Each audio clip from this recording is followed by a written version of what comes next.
Bonjour, je m'appelle Yvan Normando, conseiller municipal de la communauté francophone accueillante de l'Arbre-Cré. L'Arbre-Cré, c'est un village idéal pour un nouveau arrivant car nous avons la culture française. Le plus grand événement de l'Arbre-Cré, c'est la fête Saint-Jean-Baptiste et il y a beaucoup d'activités bilingues pour tout le monde à ce temps-là. L'Arbre-Cré, c'est idéal pour quelqu'un qui veut venir d'un petit village français, tout ce que tout le monde se connaît.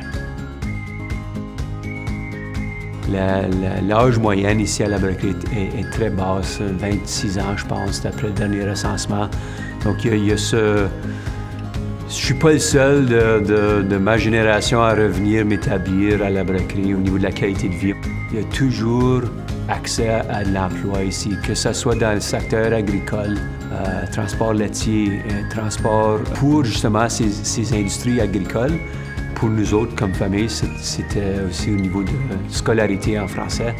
Et puis moi, finissant l'école Saint-Joachim, je connais la réputation de l'école au niveau de l'administration et les enseignants.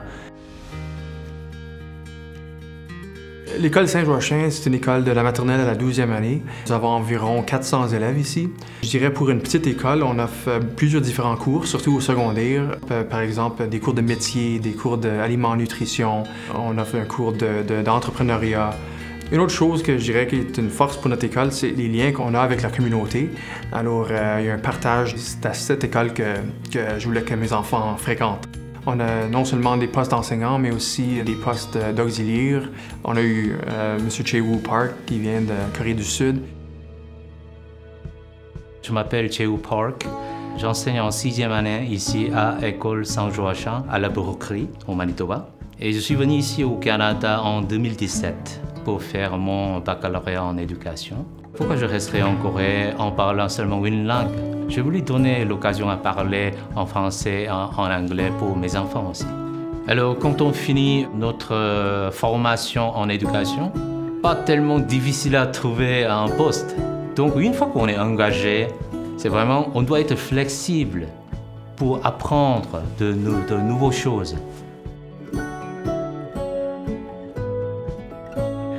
J'ai toujours voulu être propriétaire d'une pharmacie. Alors, quand les médecins à Sainte-Anne ont décidé de mettre une clinique satellite ici à l'Arbre-Cré, puis ils m'ont demandé de venir ici gérer la pharmacie. Et puis, pendant qu'eux autres, ils viennent une couple de fois par semaine pour voir des patients ici. Ça serait très bien d'avoir quelqu'un ici pour voir des patients sans rendez-vous. Ce serait bien d'avoir quelqu'un ici à temps plein. On a l'endroit pour accueillir quelqu'un qui veut venir s'installer ici à l'Arbre-Cré. J'invite les médecins, les gardes-malades, les techniciennes de laboratoire. Je vous invite ici à l'Arbre-Cré. On a un besoin dans la communauté pour servir les gens ici. La bibliothèque municipale est située dans l'école Saint-Joachim, donc dans l'école francophone à l'Arbre-Cré. Pendant la journée, c'est la bibliothèque de l'école. Après 15h30, ça devient la bibliothèque municipale, puis on dessert la municipalité. Nous sommes une bibliothèque bilingue. Puisqu'on partage avec l'école, ça fait en sorte qu'on a accès à plus de ressources. On dessert aussi plus grand que l'Arbre-Cré, vraiment, parce qu'il n'y a pas beaucoup de bibliothèques dans les alentours qui ont autant de ressources en français que nous. Par exemple, les gens de Steinbach vont des fois venir ici, puisqu'on a plus de ressources en français. En été, peut-être spécifiquement, il y a beaucoup de familles qui viennent avec leurs jeunes. On a un beau programme de lecture d'été. On loue aussi des films qui sont très populaires. Je dirais que, étant quelqu'un qui est passionné des histoires dans les livres, mais aussi des histoires des autres gens qui peuvent être partagées, je veux dire, on est ouvert, on est accueillant, on est ouvert à quiconque passe par nos portes. On les accueille à bras ouverts. On est un bercail d'accueil de nouveaux arrivants. C'est pas nouveau pour nous autres l'accueil de gens de provenance d'ailleurs. C'est très sécuritaire, tu connais très bien tes voisins, tout le monde s'arrange bien. L'Arbre-Cré, c'est un bijou dans le sud-est du Manitoba.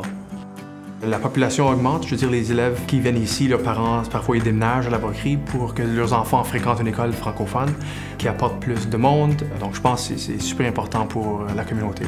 Je vous souhaite la bienvenue chez vous. Je vous souhaite la bienvenue chez vous. Je vous souhaite la bienvenue chez vous. Et je vous souhaite la bienvenue chez vous. Je vous souhaite la bienvenue chez vous. Je vous souhaite la bienvenue chez vous.